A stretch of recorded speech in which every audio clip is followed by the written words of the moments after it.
சென்னை தலைமைச் செயலகத்தில் இபிஎஸ் தரப்பு எம்எல்ஏக்கள் சபாநாயகரை சந்தித்து வருகின்றனர். இதுகுறித்த மேலும் விவரங்களை செய்தியாளர் பாண்டியராஜன் வழங்க கேட்கலாம். பாண்டியராஜன், வணக்கம். சபாநாயகர் ஜேசிடி பிரபாகருடன் இபிஎஸ் தரப்பு எம்எல்ஏக்கள் சந்திப்பு மேற்கொண்டு வரும் நிலையில் இந்த சந்திப்பு தொடர்பான விவரங்களை சொல்லுங்க.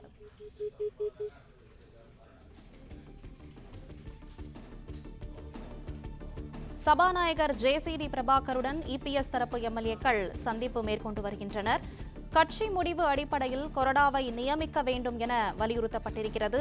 சென்னை தலைமைச் செயலகத்தில் இபிஎஸ் தரப்பு எம்எல்ஏக்கள் தற்போது சபாநாயகர் ஜேசிடி பிரபாகருடன் சந்திப்பு மேற்கொண்டு வருகின்றனர். இருதரப்பு எம்எல்ஏக்களும் சபாநாயகருடன் சந்திப்பு மேற்கொண்டனர். தற்போது இபிஎஸ் தரப்பு எம்எல்ஏக்கள் சபாநாயகர் ஜேசிடி பிரபாகரை சந்தித்து வருகின்றனர். சபாநாயகருடன் தளவாய் சுந்தரம், அக்ரி கிருஷ்ணமூர்த்தி உட்பட இபிஎஸ் தரப்பு எம்எல்ஏக்கள் சந்தித்து வருகின்றனர். இதுகுறித்த மேலும் விவரங்களை செய்தியாளர் பாண்டியராஜன் தொடர்ந்து வழங்க கேட்கலாம். பாண்டியராஜன், இந்த சந்திப்பு தொடர்பான விவரங்களை சொல்லுங்க.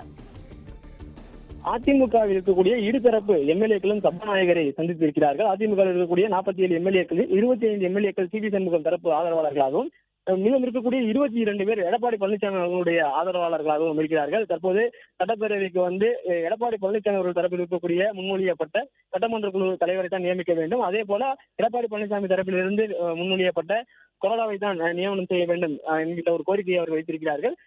அவர் சபாநாயகரை சந்தித்ததன் பிறகு அக்ரி கிருஷ்ணமூர்த்தி, தளவாய் சுந்தரம் ஆகியோர் வெளியிடுவதன் சபாநாயகர் இது குறித்து பரிசீலனை செய்வதாக தெரிவிப்பார் என சொல்லி சென்றிருக்கிறார்கள். குறிப்பாக அதிமுகவை பொறுத்தவரைக்கும் இருக்கக்கூடிய எம்எல்ஏக்களுடைய நிலைப்பாடு கருத்து வேறுபாடு காரணமாக இரு தரப்பினராக இருக்கிறார்கள்.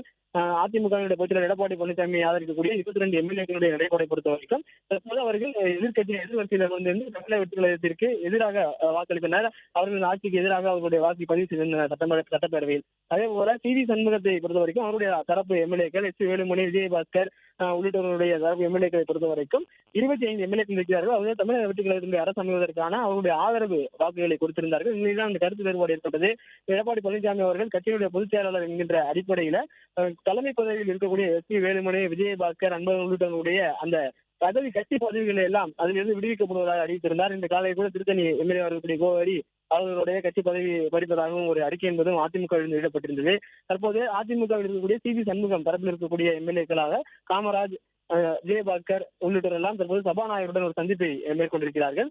அந்த தரப்பு, அதாவது சிவி சண்முகம் தரப்பை பொறுத்த வரைக்கும் அவர்கள் வைக்கக்கூடிய அந்த கோரிக்கை என்பது மனுவை பொறுத்த வரைக்கும் எம்எல்ஏக்களுடைய பெரும்பான்மை அடிப்படையில் தான் கட்சியினுடைய சட்டமன்ற குழு தலைவரை நியமிக்க வேண்டும், அதே அடிப்படையில் தான் கொறடாவையும் நியமிக்க வேண்டும் என்கின்ற வகையில் அவர்கள் ஒரு கருத்தை முன்வைத்திருக்கிறார்கள். சபாநாயகர் எடுக்கக்கூடிய முடிவுதான் யாருடைய தரப்பிற்கான சட்டமன்ற குழு தலைவர் அங்கீகரிக்கப்படுவார்கள், யாருடைய தரப்பில் முன்வைக்கப்பட்ட கொறடா சட்டமன்றத்தில் அனுமதிக்கப்படுவார்கள் என்பதெல்லாம் சபாநாயகர் எடுக்கும் முடிவாகத்தான் பார்க்கப்படும். நிலையில் எடப்பாடி பழனிசாமி தரப்பை பொறுத்த வரைக்கும் கட்சி என்ன சொல்கிறதோ அவர்தான் கொறடாவாக சட்டமன்றத்தில் செயல்படுவார், கட்சியின் அடிப்படையில் நியமிக்கப்படுவர் தான் கொறடாவாக சட்டமன்றத்தில் செயல்பட முடியும் என்கின்ற ஒரு கோரிக்கையை அவர்கள் வைக்கிறார்கள். அவருடைய வார்த்தை முன்வைத்திருக்கிறார்கள் சபாநாயகர் முன்னிலையில். அதே நேரத்தில் சிவி சண்முகம் தரப்பு எம்எல்ஏக்கள் சபாநாயகரை சந்திக்கும் பொழுது அவர்கள் வைக்கக்கூடிய அந்த கருத்து என்பது சட்டப்பேரவையில் சட்டமன்ற உறுப்பினர் இருக்கிறார்களோ அதில் பெரும்பான்மை எம்எல்ஏக்கள் நிலைப்பாடு என்னவோ அதற்கு ஏற்ற வகையில் தான் சட்டமன்ற குழு தலைவரை நியமிக்க வேண்டும், கொறடாவை நியமிக்க வேண்டும் என்ற வகையிலே அவர்களுடைய கருத்தை தற்போது சபாநாயகரை சந்தித்து தெரிவித்து வருகின்றனர்.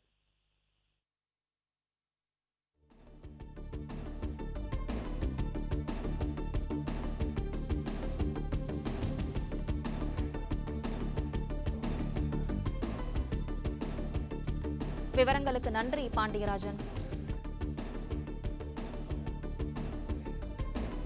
பிளே ஸ்டோர் மற்றும் ஆப் ஸ்டோரில் இருந்து பாலிமர் செயலியை QR கோடு மூலம் பதிவிறக்கம் செய்யுங்கள். செய்திகளை உடனுக்குடன் பெறுங்கள்.